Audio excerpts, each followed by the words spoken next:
Alors, bonjour et bienvenue à ce nouvel épisode de La foi vient de ce que l'on entend. Ça me fait plaisir de vous retrouver encore cette semaine.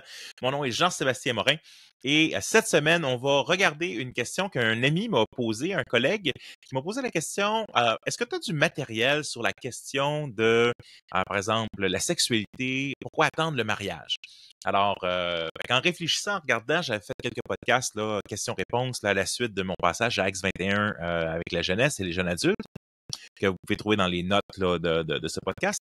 J'en ai parlé un tout petit peu dans mon livre Une fille, un gars, un Dieu, mais pas de façon extensive ou exégétique de dire, OK, à quel point je veux vraiment prouver bibliquement à une génération qui de moins en moins veut que Dieu se mêle un peu de la sexualité, puis je te dirais, ou même l'Église dans son ensemble, et les chrétiens ont de moins en moins euh, cette conviction qu'il faut attendre avant le mariage, parce que la sexualité est tellement devenue comme quelque chose que tout le monde fait tout le temps, puis c'est normal même quand de plus en plus jeune, puis fait que ça devient difficile que la sexualité soit le point où on dit mais non, regarde, ça c'est pas quelque chose que le Seigneur veut avant le mariage. Alors, j'en parle dans Une fille, un gars, un Dieu, mon livre sur les fréquentations, qui vient finalement tout juste, je suis vraiment fier de le dire, je viens de finalement remettre hier la mise en page, mais du moins le manuscrit pour la mise en page de la version espagnole, Hacia Felices para Siempre. Donc, Toward Toward Happily Ever After, comme en anglais, là, je dirais. Donc, on s'en va vers l'infini, plus loin encore. Donc, vers Ils vécurent heureux et eurent de nombreux enfants. Donc, ça va sortir bientôt en version, ça va être possible de l'acheter en version papier et en version électronique, donc en version espagnole. Mais bon, je divague, mais c'était juste vraiment une joie que je voulais vous partager. Fait que je n'ai pas traité de façon particulièrement exégétique ou profonde la question de la sexualité avant le mariage, mais il y a un besoin. Puis là, en recherchant, il me demandait des ressources. Je me suis dit, OK, mais peut-être qu'on est mûr pour un podcast justement exactement sur cette question-là de est-ce qu'on devrait encore enseigner aujourd'hui à nos jeunes adultes que la sexualité, c'est dans le cadre du mariage seulement et qu'elle ne devrait pas être vécue ou explorée à l'extérieur du cadre du mariage.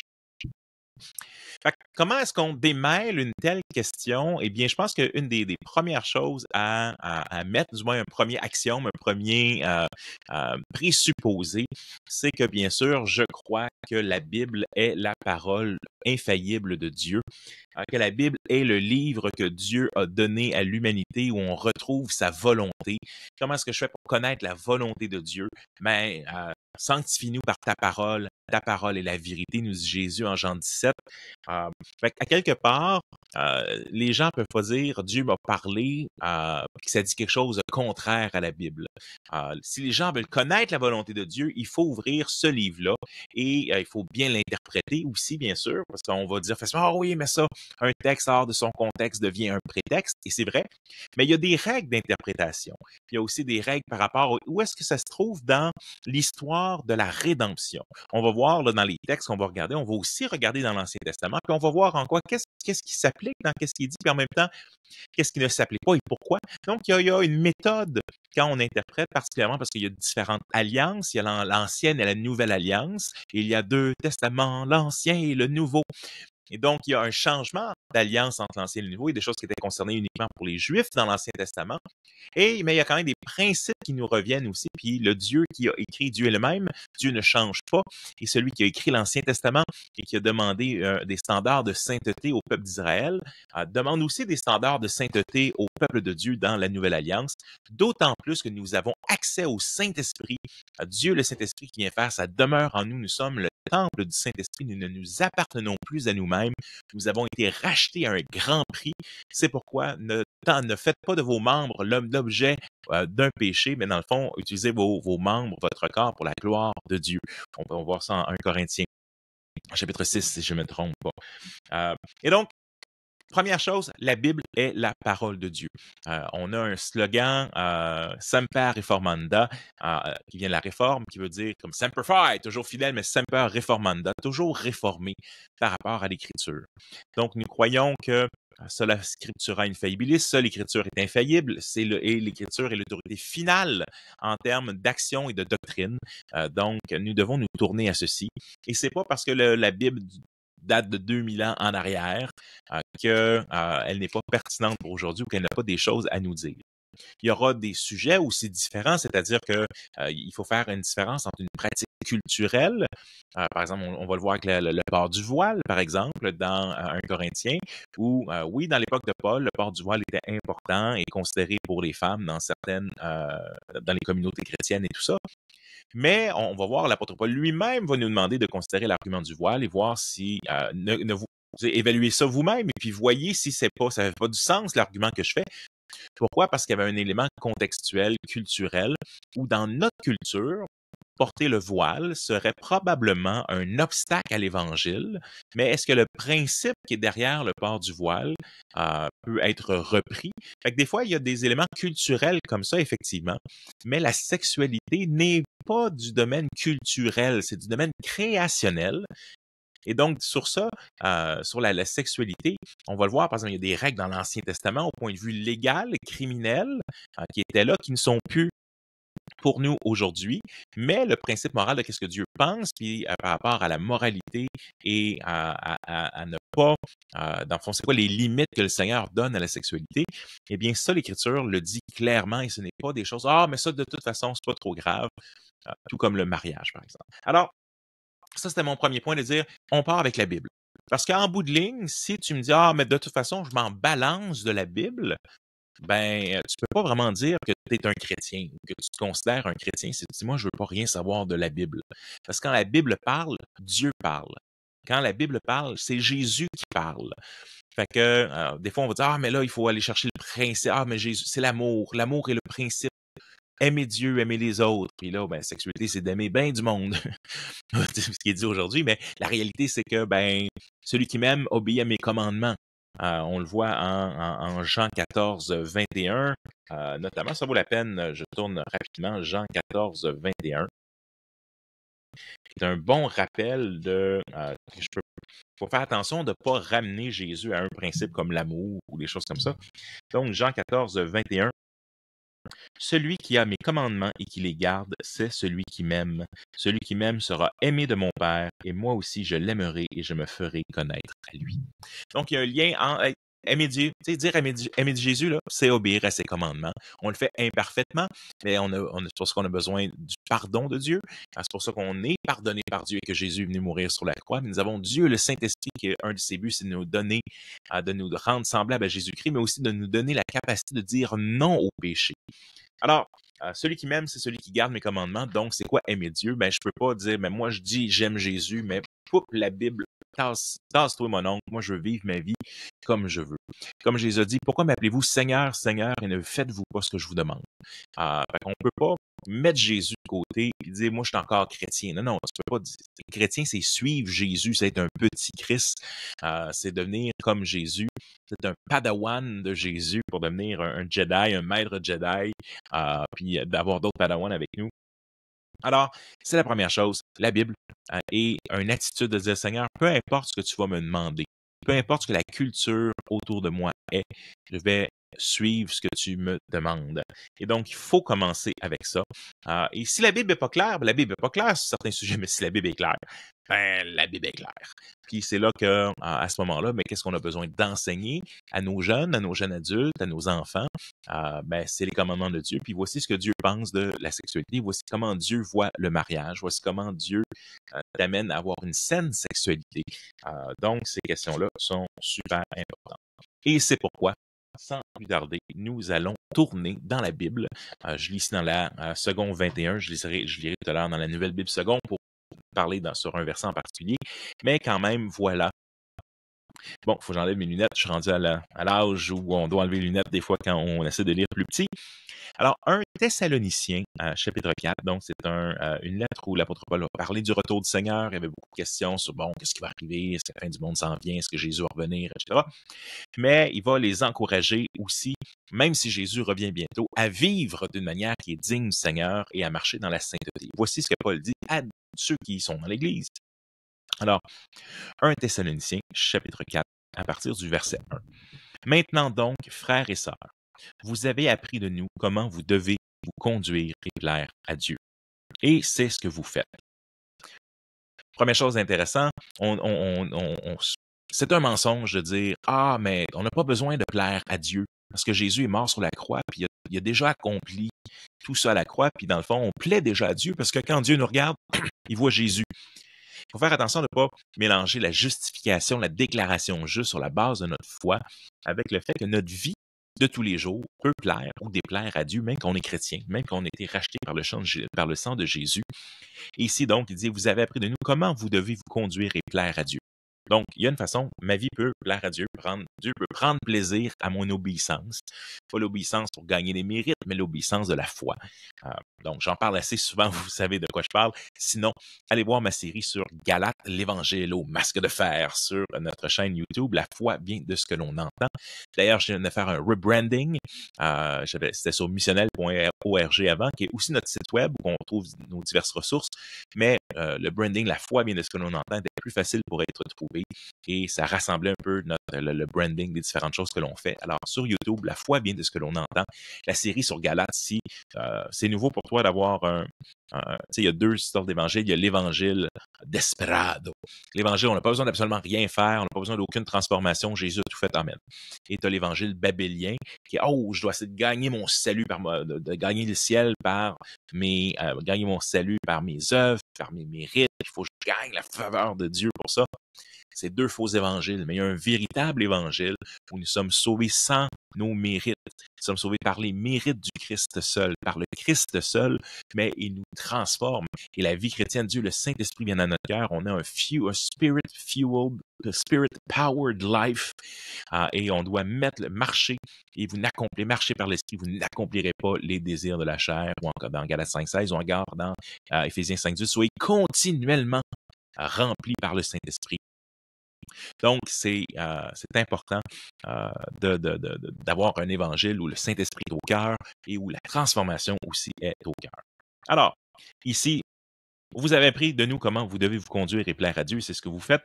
De même, nous vous le demandons et nous vous y encourageons dans le Seigneur Jésus. Progressez encore. Assis-toi pas sur tes lauriers, continue. La sainteté, le but, c'est de ressembler à Jésus. Puis ça, je peux te garantir, tu n'es pas encore là, je suis pas encore là. Vous savez en effet quelles instructions nous vous avons données de la part du Seigneur Jésus. Et là, ce qui est intéressant, c'est ce qui vient après. Là, des fois, j'entends l'argument « Ah, mais ça, c'est Paul. » Comme si, parce que c'est dans la Bible, là, ça importe pas que ce soit de Jésus, que ce soit de Paul, que ce soit de Jude, que ce soit de Pierre, que ce soit de l'auteur ou de l'Épître aux Hébreux, qu'on ne sait pas c'est quoi le nom.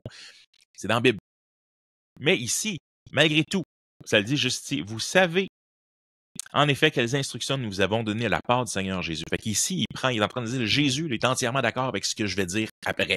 Fait que donc, est-ce que Jésus a dit quelque chose sur ça?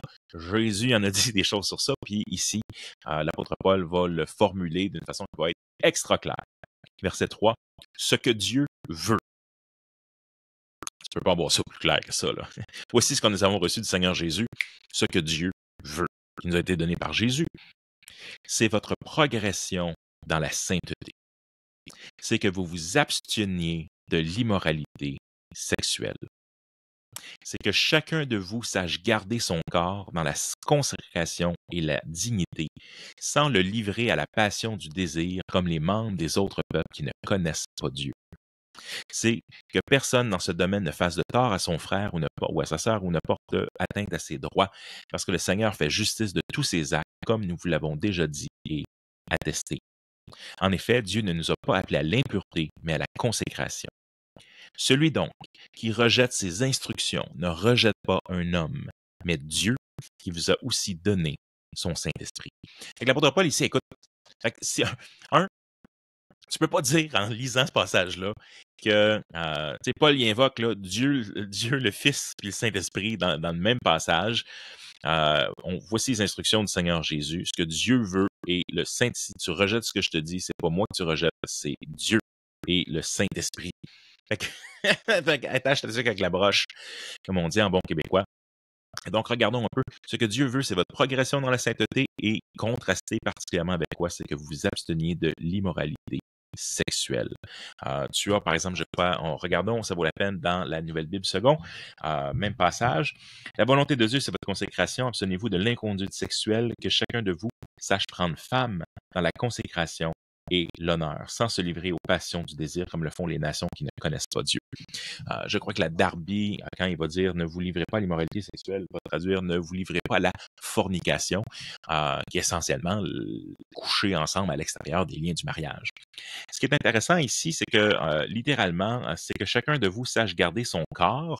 Vous savez, il y a une différence ici au verset 4, vous avez vu dans les deux versions, la Nouvelle Bible seconde va traduire que chacun d'entre vous prenne femme avec honneur, à quelque part, pour ne pas tomber dans les désirs du monde.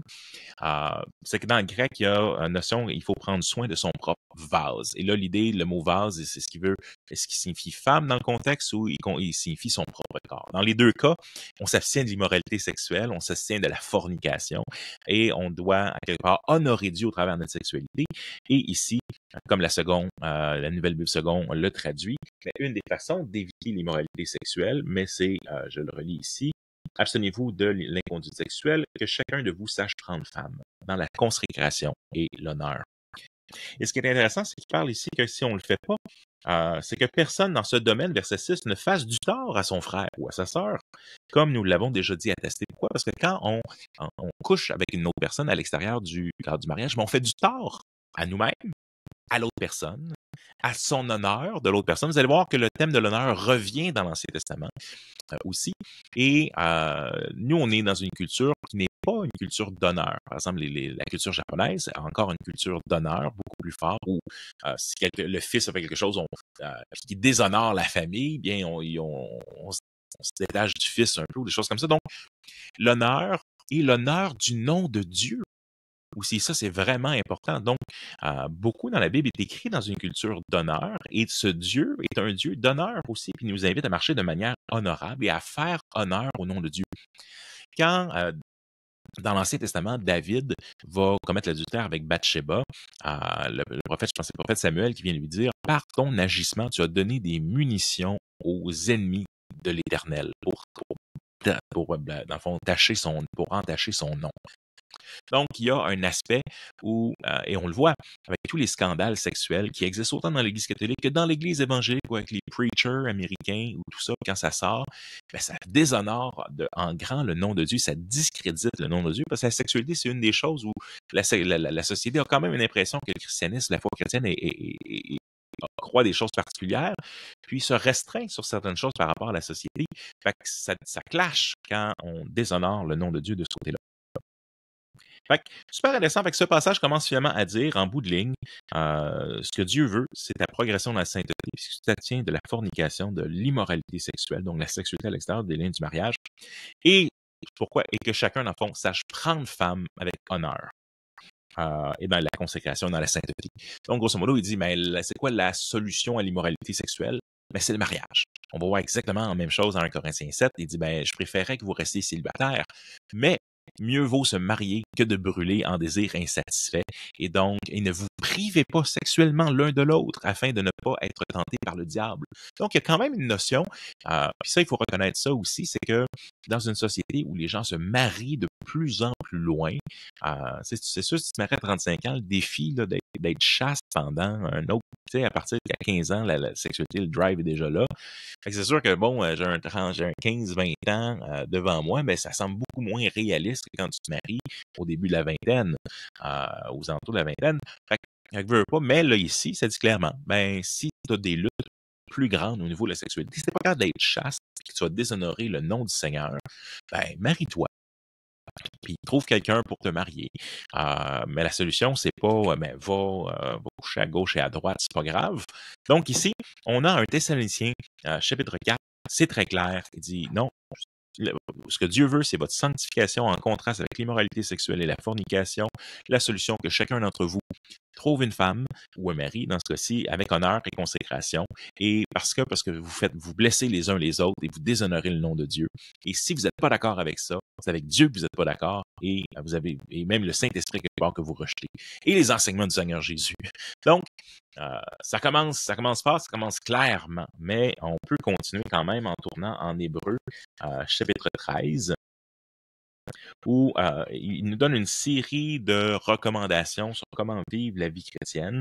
Il va autant nous parler d'aller visiter les prisonniers en prison, verset 2, verset 5, que votre conduite ne soit pas guidée par l'amour de l'argent. Souvenez-vous, verset 7, de vos leaders spirituels dans l'Église, etc. Puis là, il y a un petit verset sur le mariage qui est donné au verset 4, que le mariage soit honoré de tous et le lit conjugal épargné par la souillure.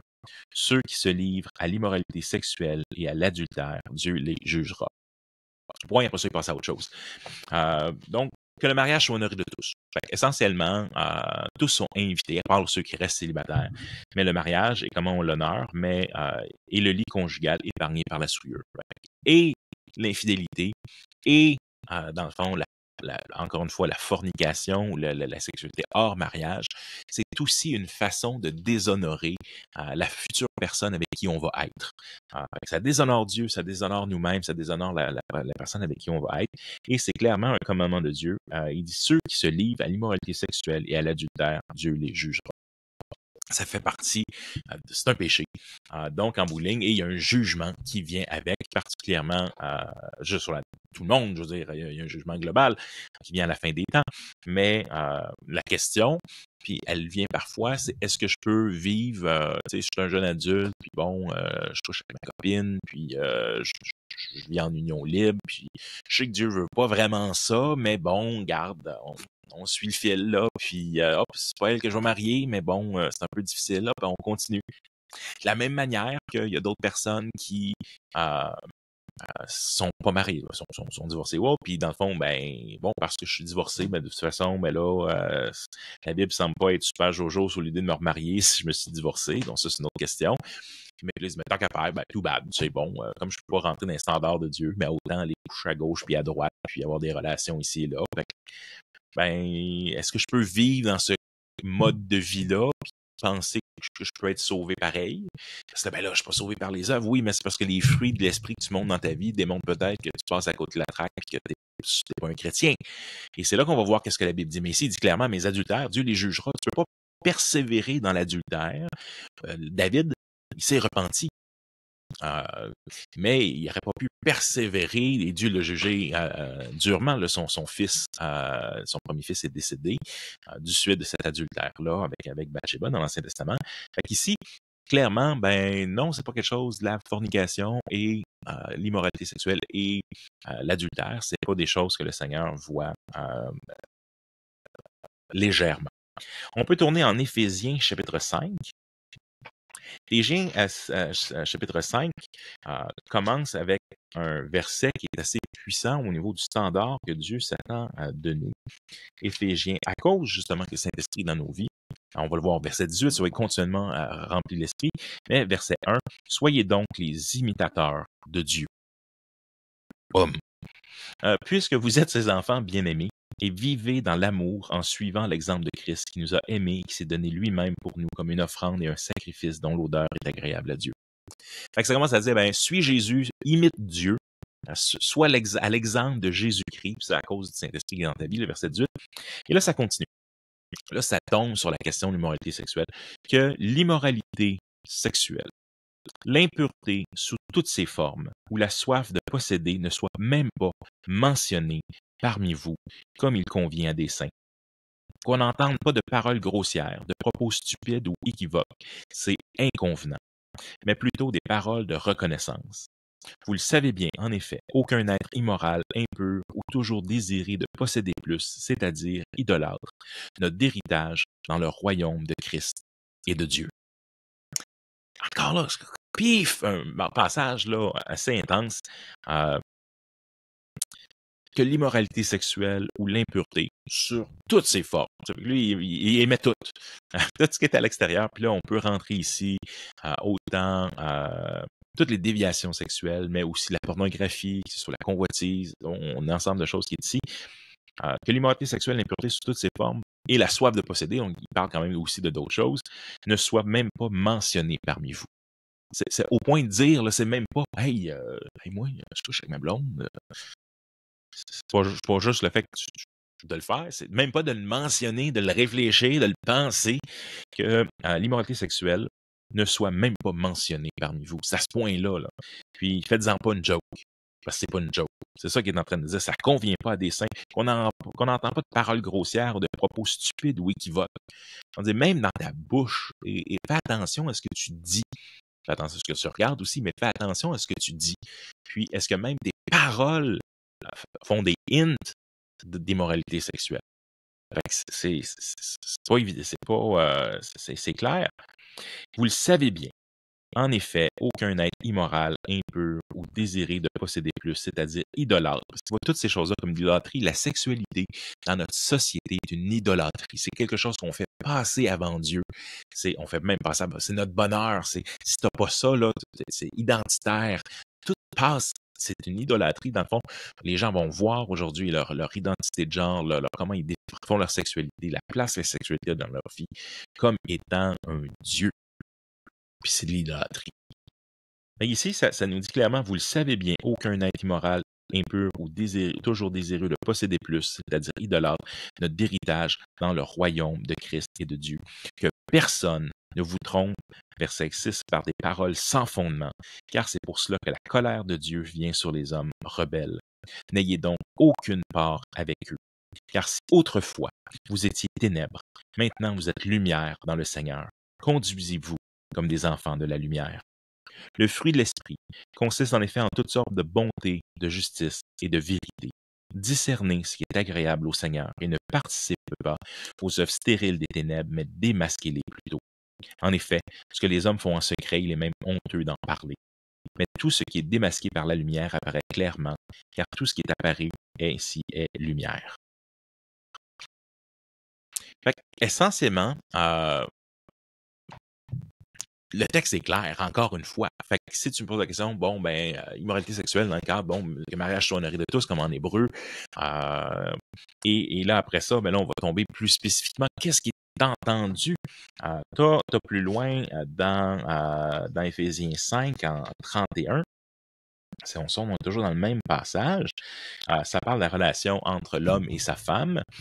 Marie, verset 25, « Aimez votre femme comme Christ a aimé l'Église. Il s'est donné lui-même pour elle, afin de la conduire à la sainteté, après l'avoir purifiée et lavée par l'eau de la parole, pour la faire paraître devant lui, cette Église glorieuse, sans tache ni ride, ni rien de semblable, mais sainte et irréprochable.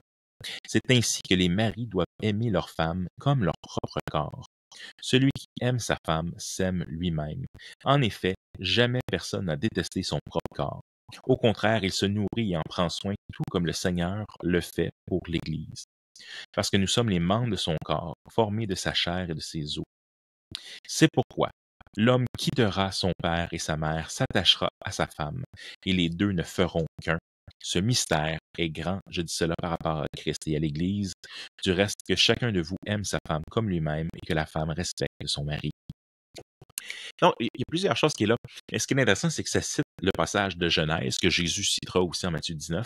C'est pourquoi l'homme quittera son père et sa mère, s'attachera à sa femme et les deux ne feront qu'un. Donc, le plan de Dieu selon Jésus, un homme, une femme, ils viennent ensemble. Et j'avais fait une chanson pour un camp de GBU il y a quelques années.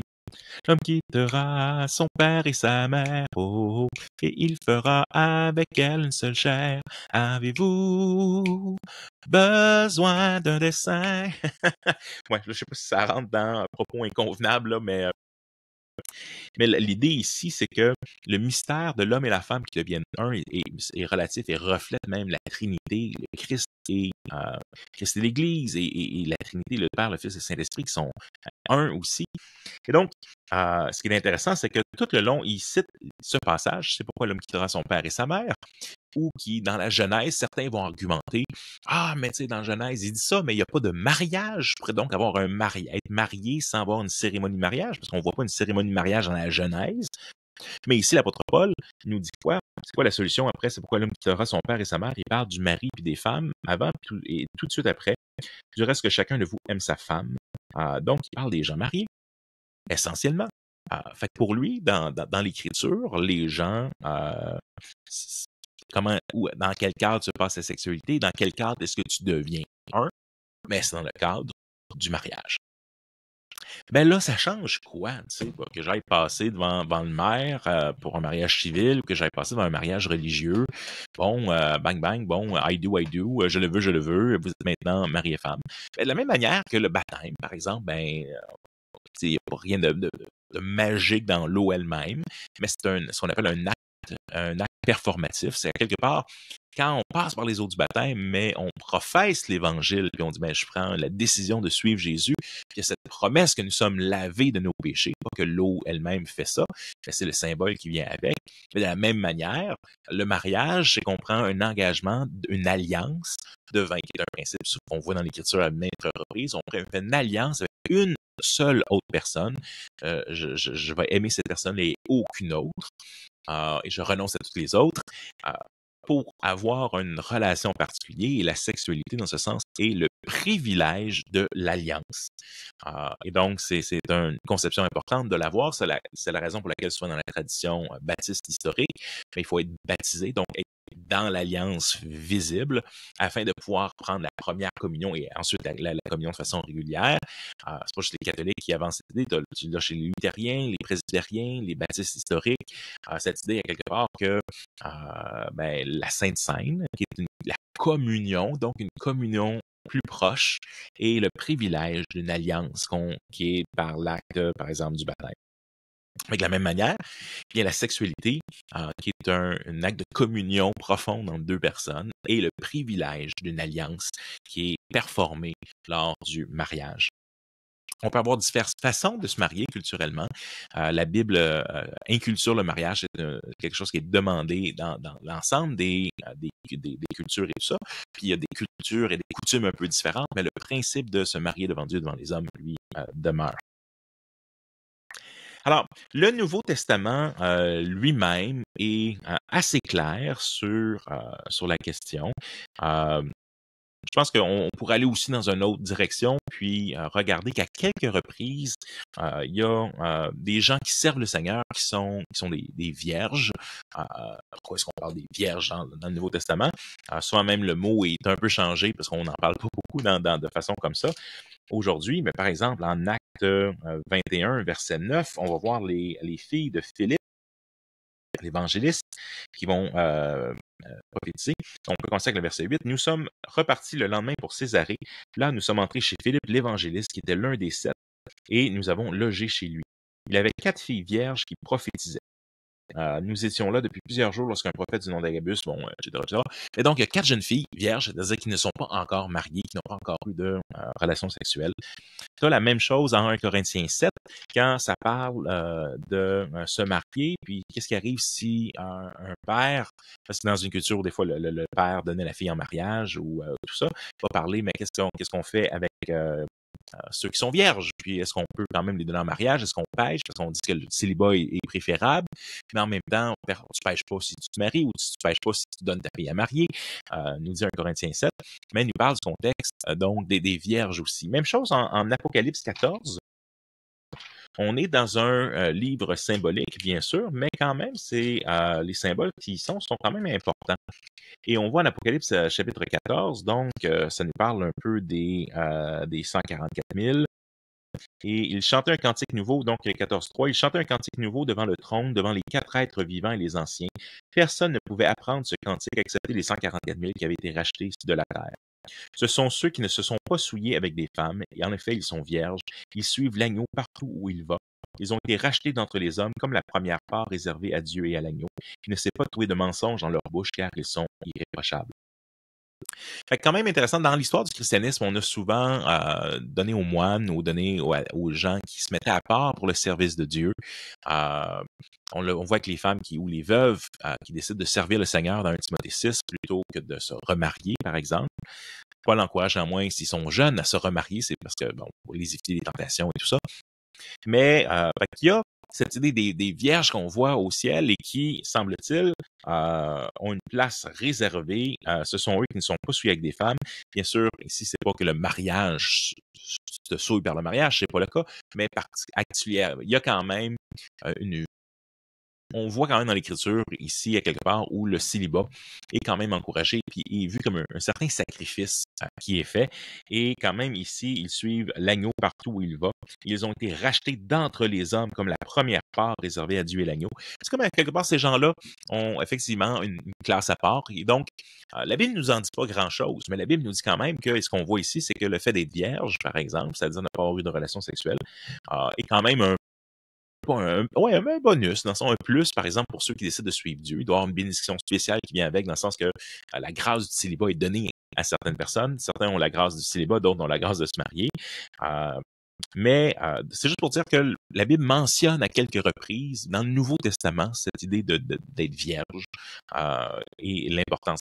On va aller voir maintenant dans l'Ancien Testament un passage, et le passage va vous déranger sous certains aspects, parce que là, on parle quand même d'un code civil, un code criminel d'il y a à peu près 3000 ans, et dans une culture qui est différente de la nôtre, ou une culture de l'honneur qui est beaucoup plus présente que nous.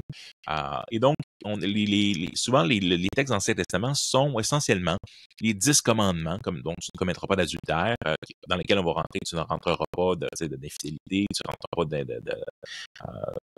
moralité sexuelle. Donc, plus, comme Luther dirait, à rentrer dans ce commandement que juste l'infidélité ou l'adultère.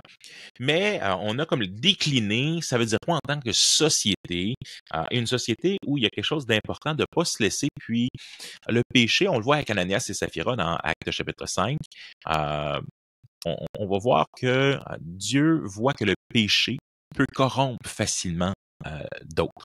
Tu sais, les mauvaises compagnies corrompent les bonnes mœurs, c'est un verset, c'est un passage qui revient aussi dans l'Écriture. Ne t'assis pas au pied des méchants dans Psaume 1, des choses comme ça. Donc, il y a quand même une idée que si tu laisses le péché aller et que tu ne le dénonces pas au sein de la communauté de Dieu, du peuple de Dieu, ça va causer des problèmes. Et donc, c'est un peu ce que l'on voit dans la communauté ici, en Deutéronome chapitre 22. On a quelques contextes différents dans Deutéronome 22. OK, qu'est-ce qui arrive si des gens couchent ensemble à l'extérieur du mariage? Et comprenez là, que ça fait pas si longtemps depuis la révolution sexuelle des années 60, et même on pourrait parler d'une deuxième révolution sexuelle dernièrement. La réalité, c'est qu'il y avait, oui, ça arrive que les gens couchaient à l'extérieur du mariage, mais s'il y avait un enfant, il appelait ça un bâtard, d'où vient l'expression, pardonnez-moi, mais un fils illégitime. On a souvent même les rois, parfois, avaient des fils illégitimes ou des choses comme ça. Donc, ça veut dire que c'est un fils qui ne peut pas être dans la lignée royale ou des choses comme ça. Pourquoi? Parce qu'il est illégitime. Il n'a pas les mêmes droits que celui qui est dans le mariage et l'alliance. Une bonne partie de l'histoire de l'humanité, mais il y avait ce mariage-là qui était vu comme quelque chose dans des cultures d'honneur, mais c'est quelque chose d'important. Alors que nous, dans notre culture, on est dans la société du jetable, Tinder, OK, j'en ai 20 000 que je peux checker. C'est pas grave si celle-là, ça marche pas. Donc, on est dans une culture là, quand même vraiment différente. Deutéronome 22 à partir du verset 13. Donc, on a des situations différentes. Qu'est-ce qui arrive si un homme et une femme couchent ensemble? Qu'est-ce qui arrive si un homme... bref, on va le regarder ensemble, les différentes. Mais encore une fois, on est dans une différente alliance. Il y a des choses, on n'applique pas ce passage dans l'Ancien Testament parce qu'on n'est pas dans un peuple, on n'est pas le peuple d'Israël dans le désert, dans une théocratie, dans l'Ancien Testament. Mais le principe derrière de pas d'immoralité sexuelle, des choses comme ça, on l'a vu très bien enchâssé dans la Nouvelle Alliance, dans le Nouveau Testament, dans ce qu'on vient de voir. Mais quand même, ça peut juste être intéressant de voir le sérieux avec lequel Dieu traitait la question dans l'Ancien Testament. Verset 13. Supposons qu'un homme qui a épousé une femme et s'est uni à elle se mette ensuite à la détester, à lui attribuer des actes criminels et à porter atteinte à sa réputation en disant « J'ai épousé cette femme, je me suis approché d'elle et je ne l'ai pas trouvée vierge. » Alors le père et la mère de la jeune fille prendront les preuves de sa virginité et le produiront devant les anciens de la ville à la porte. Le père de la jeune fille dira aux anciens, j'ai donné ma fille en mariage à cet homme et il s'est mis à la détester. Or, voici les preuves, verset 17, de la virginité de ma fille, et les parents déplieront son drap devant les anciens de la ville. Les anciens de la ville s'empareront alors de cet homme et le puniront, de plus parce qu'il a porté atteinte à la réputation d'une vierge d'Israël. Ils le condamneront à une amende de 100 pièces d'argent qu'ils donneront au père de la jeune fille. Elle restera sa femme et ne pourra pas la renvoyer tant qu'il vivra. En revanche, si le fait est vrai et que la jeune fille n'est pas trouvée vierge, on la fera sortir à l'entrée de la maison de son père. Elle sera lapidée par les habitants de la ville. Elle sera punie de mort parce qu'elle a commis un acte odieux en Israël en se prostituant dans la maison de son père. Tu extirperas ainsi le mal du milieu d'Israël. Ok, là, ça fait comme, ouf, ok, wow, qu'est-ce qui se passe? Mais si on faut faire attention, encore une fois, de ne pas lire ce contexte-là avec toutes nos lunettes d'aujourd'hui, tout ce qu'on voit aujourd'hui, parce qu'on est dans une autre culture complètement. Tout comme on parle beaucoup aujourd'hui de faire attention de comprendre la culture de l'autre, parce que c'est facile d'imposer nos marqueurs, nos critères, notre façon de lire sur une autre époque. Mais ce qui est intéressant de noter ici, c'est que, un, le gars veut se débarrasser de sa femme, grosso modo, pour rien. Puis il l'accuse de pas. Et une des excuses qu'il donnait, elle n'était pas vierge quand je l'ai trouvée, quand on s'est mariés. Et là, il y a tout ce rituel où, grosso modo, ce qu'on faisait, c'est bizarre de rituel, là, on gardait les draps sur lesquels tu avais ta première relation sexuelle, parce que souvent, avec le fait que l'hymen est brisé, tout ça, des fois, ça provoque un saignement. Et on apporte ça pour démontrer, voici le drap officiel de la première relation sexuelle qui démontre qu'elle était véritablement vierge. Si elle ne l'est pas, elle est mise à mort. C'est comme ouf, c'est rough and tough. C'est pas la seule mise à mort, on va le voir. Regardons l'ensemble du contexte et quand même, ce que ça nous dit, c'est OK, t'as une minute, c'est une horreur, c'est une chose, un acte odieux qui s'est passé en Israël. On continue. Si l'on trouve un homme, verset 22, Deutéronome 22, si l'on trouve un homme en train de coucher avec une femme mariée, ils mourront tous les deux. L'homme qui a couché avec la femme ainsi que la femme, tu extirperas ainsi le mal du milieu d'Israël. Grosso modo, si un gars couche avec une femme mariée, ou si une femme mariée couche avec un gars, puis on les trouve, on les égouille. On extirpe le mal du milieu d'Israël. Si on faisait ça aujourd'hui, on enlève 50% de la population québécoise. Je sais pas ce qui arriverait réellement, là, mais fait qu'on a ça. Après ça, si une jeune fille vierge est fiancée et qu'un homme la rencontre dans la ville et couche avec elle, vous les conduirez tous les deux. Donc, s'il arrive quelque chose dans un lieu où il y a bien du monde, vous les conduirez tous deux à la porte de la ville, vous les lapiderez, ils seront punis de mort. La jeune fille pour ne pas avoir crié dans la ville et l'homme pour avoir déshonoré la femme de son prochain. Les deux meurent. Ici, on peut trouver ça, mais là, c'est rough parce que là, l'abusé, l'abuseur meurt. Ça semble pas ici être dans un contexte, ben, ça peut être dans un contexte, mais l'idée, si c'est dans un contexte où il y a d'autres personnes qui sont là, ben, l'idée ici, c'est que si elle a ça a l'air d'avoir été consentant ou si ça a été consentant, les deux sont zigouillés. Par contre, mais si dans le champ, c'est dans les champs que cet homme rencontre la jeune femme fiancée, s'empare d'elle et couche avec elle, seul l'homme qui aura couché avec elle sera puni de mort. Tu ne feras rien à la jeune fille, elle n'est pas coupable d'un crime digne de mort, car c'est le même cas que celui où un homme se jette sur son prochain et lui enlève la vie.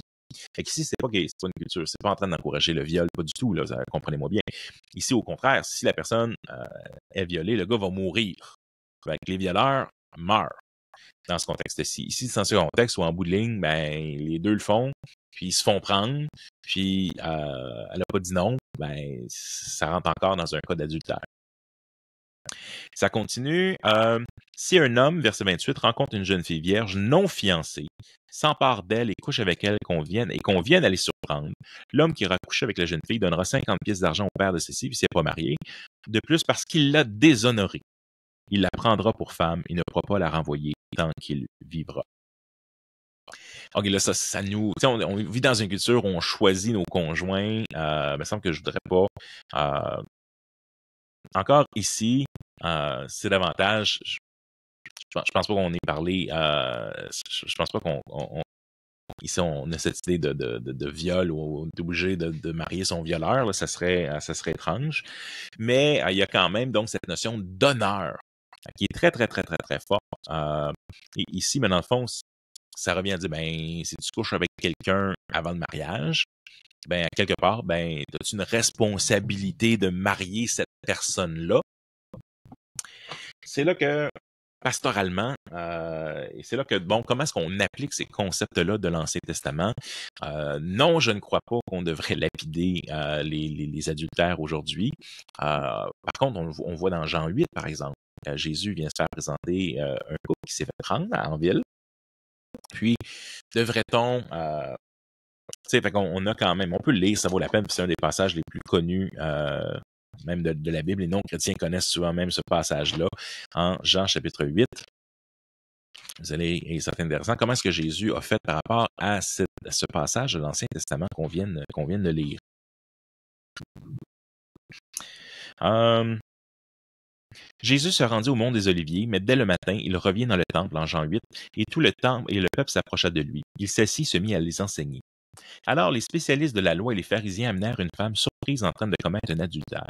Ils la placèrent au milieu de la foule et dirent: Maître, cette femme a été surprise en flagrant délit d'adultère. Là, où est le gars? C'est ça, c'est l'autre question. Ils ont laissé partir le gars. Moïse, dans la loi, nous a ordonné de lapider de telles femmes. Et toi, que dis-tu? Il disait cela pour lui tendre un piège afin de pouvoir l'accuser.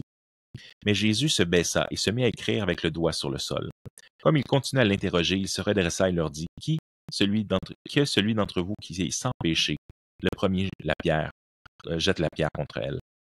Puis il se baissa de nouveau et se remit à écrire sur le sol. Quand ils entendirent cela, accusés par leur conscience, ils se retirèrent un, à commencer par les plus âgés et jusqu'au dernier. Jésus resta seul avec la femme qui était au milieu d'eux. Alors il se redressa et ne voyant plus qu'elle, il lui dit: Femme, où sont ceux qui t'ont accusé? Personne ne t'a condamné. Elle répondit: Personne, Seigneur. Jésus lui dit: Moi non plus, je ne te condamne pas. Vas-y et désormais, ne pêche plus. Le passage, donc Jésus se trouve dans cette situation où les pharisiens, essentiellement les spécialistes de la loi, essaient de coincer Jésus, où Jésus souvent pointe le véritable point de la loi. Et il regarde au cœur de la femme, hein, puis il lui dit pas: c'est correct, vas-y, continue ton adultère, là, il n'y a pas de problème. Non, on n'applique pas la loi dans l'Ancien Testament dans ce contexte-ci, mais va et ne pêche plus. Donc, ce qui est demandé après, c'est: recommence pas, tu refais pas ça, reviens au Seigneur. Donc, fait que Jésus, manifestement, non, n'est pas en train de dire l'adultère, il n'y a pas de problème. Au contraire, il se va, il ne pêche plus. Mais certains posent la question: qu'est-ce qu'il écrit avec son doigt? On se pose la question: est-ce qu'il écrit les péchés de la personne, puis après ça, il les efface? Le texte ne nous le dit pas du tout. On ne peut pas vraiment spéculer, mais en bout de ligne, va et ne pêche plus. Puis c'est la même chose pour le chrétien, on l'a vu. Donc, qu'est-ce qu'on retient de tout ça? C'est qu'on pourrait aller voir dans d'autres, il y a Lévitique, il y a d'autres passages qui nous parlent qui sont similaires dans l'Ancien Testament. L'adultère dans l'Ancien Testament est un des 10 commandements, et c'est un dans le code criminel de l'Ancien Testament. L'adultère était quelque chose qui était mis à mort. À l'intérieur de cet adultère-là, où l'infidélité était aussi reconnue la relation sexuelle avant le mariage, qui était aussi punissable de mort dans plusieurs positions.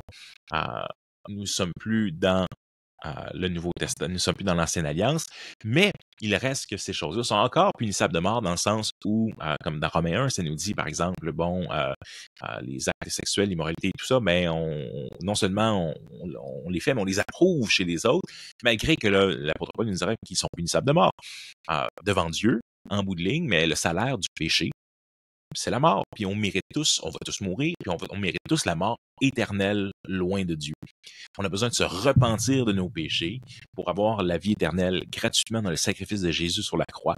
Puis après ça, en bout de ligne, Jésus nous dit: va et ne pêche plus. Puis on a le Saint-Esprit avec nous pour nous aider à combattre contre le péché. Et en disant: mais pourquoi? Parce que les adultères et les infidèles, Dieu les jugera.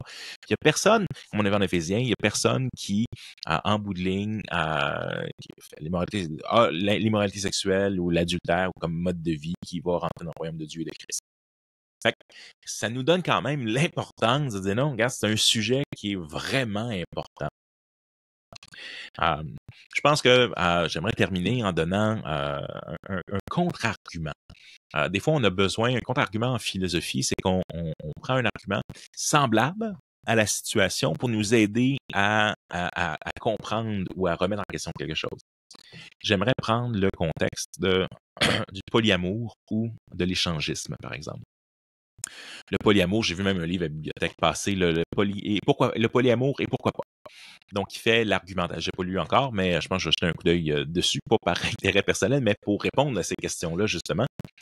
Mais l'argument va être fait par ceux qui parlent de polyamour ou de l'échangisme. L'échangisme, c'est quand, grosso modo, c'est que tu es des deux, mettons que tu es un couple, puis tu vas échanger ton partenaire avec un autre couple consentant. La question pourra dire: ben là, pourquoi est-ce qu'en tant que chrétien, si on est des chrétiens consentants, Pourquoi est-ce qu'on pourrait pas? Fait que si dans l'alliance que j'ai avec mon épouse ou mon mari, on s'entend qu'on peut aller voir ailleurs, c'est pas un bris de l'alliance, n'est-ce pas? Ou encore, ben, si en tant qu'on est chrétien, mais on pratique l'échangisme avec d'autres couples, ben, on est consentant, tout le monde est consentant, puis c'est à l'intérieur de l'alliance, nous, on est bien avec ça. Qu'est-ce qu'on répond à ça? Ben, on répond à ça que t'as beau penser que c'est bien, Dieu dit que c'est mal. Point. Fait que c'est pas ce que la culture pense, c'est pas comment la culture a, en guillemets, évolué ou désévolué, qui fait que, ah, mais c'est pas grave.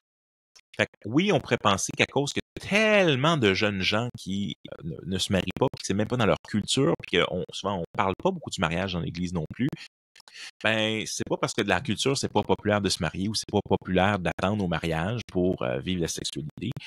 Ben en fait, ce que tu penses en tant que personne, ça importe vraiment très peu. On s'en balance. Dieu s'en balance. Parce que Dieu nous a dit dans sa parole très clairement ce qu'il pense. Puis nous, ben, il faut être soyez renouvelés par le renouvellement de l'intelligence, par la parole de Dieu. Offrez vos corps comme un sacrifice, Romains 12, 1 et 2, offrez vos corps comme un sacrifice saint, vivant, agréable à Dieu. Ça vous aidera à discerner la volonté de Dieu, puis d'être renouvelé, que notre pensée soit renouvelée par la parole de Dieu aussi. Fait qu'en bout de ligne, pour répondre à la question, est-ce que Dieu désire qu'on attende au mariage pour les relations sexuelles? La réponse est oui.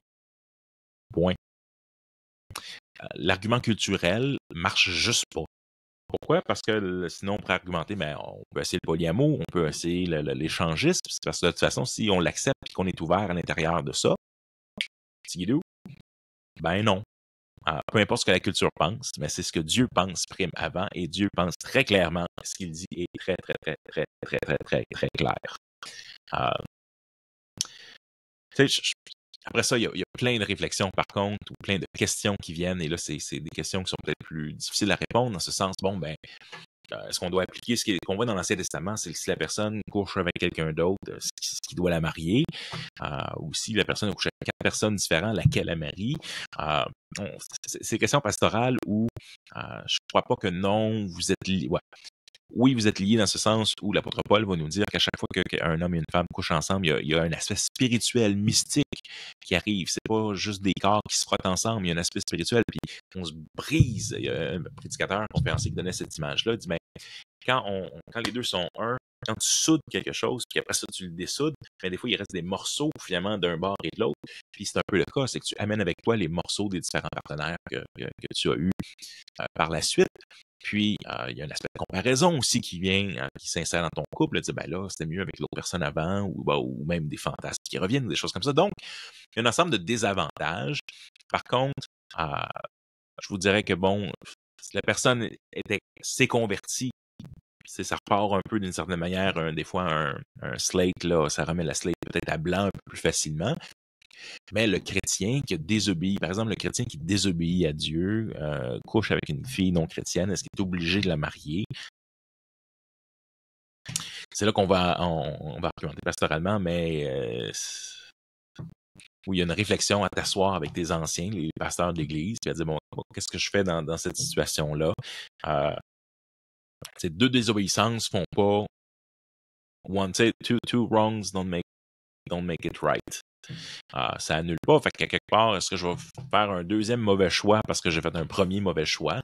Je pense qu'il y a quand même un aspect de la grâce où le péché sexuel n'est pas le péché impardonnable, le péché contre le Saint-Esprit, et on peut aller devant Dieu demander pardon. On le voit avec David. Je pense que le roi David est un des exemples les plus marquants qu'on peut voir. Mais il y a une grâce, puis il y a un pardon pour les péchés si on est réellement repentant. Puis, il y a une réflexion plus profonde à avoir. Donc, c'est pour ça que je dis, il y a c'est le grand principe, dont l'immoralité sexuelle, on fuit ça. Ce que Dieu veut, c'est votre sanctification. Puis de respecter ça, puis de demander la force à Dieu de respecter ça. Puis de respecter l'alliance qui est le mariage.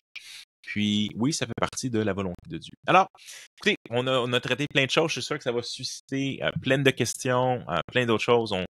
Je vais refaire rire peut-être un sur un moment donné, qu'est-ce que la Bible dit sur le divorce, le remariage, parce que la Bible en parle. J'en parle dans mon livre Mariés et heureux. Vous pouvez le trouver avec un point d'interrogation. Vous pouvez le trouver sur publicationchrétienne.com. Si vous êtes intéressé, il y a un chapitre spécifiquement là-dessus dedans. Et j'aimerais terminer rapidement avec, on a commencé cette année dans les podcasts avec une lecture du catéchisme, donc qui se trouve dans Nous croyons en Dieu, la foi chrétienne expliquée, qui est mon livre qui présente l'Évangile, mais il y a dans sa deuxième section une foire aux questions de la foi, donc c'est un catéchisme québécois que j'ai écrit, on était quelques-uns aussi après ça à la réviser, et donc il se retrouve ici dans mon livre, et donc la quatrième question est « Comment savons-nous qui est Dieu ?» Ça va bien donc avec aujourd'hui. Comment est-ce qu'on sait qu'est-ce que Dieu a dit? Mais là, la question, c'est comment savons-nous qui est Dieu? Et la réponse, Dieu se révèle au travers de la création. Romains 1:20. On peut voir le grand artiste dans les œuvres de la création quand on prend le temps de s'y arrêter. Donc, quand on réfléchit puis on regarde la beauté du monde, ça pointe vers le fait qu'il y a un grand artiste. On peut connaître Dieu en ce qui s'est révélé au travers des prophètes pendant l'Ancien Testament. Jésus, Dieu le Fils, venu sur terre comme un homme, révèle le Père d'une façon particulière. Jésus est l'image visible du Dieu invisible. Ce que Dieu veut est révélé dans la Bible, qui est la parole de Dieu. La Bible est une collection de 66 livres, écrits par une quarantaine d'auteurs, inspirés infailliblement par Dieu sur une période d'environ 2000 ans, qui contient, dans le Nouveau Testament, les enseignements de Jésus et de ses apôtres. Si on cherche qu'est-ce que la Bible, qu'est-ce que Dieu veut, mais elle se trouve dans la parole de Dieu, dans les paroles de Jésus, dans les paroles du Christ et de ses apôtres. Que le Seigneur vous bénisse. On se revoit la semaine prochaine pour un autre épisode de La foi vient de ce que l'on entend. À bientôt.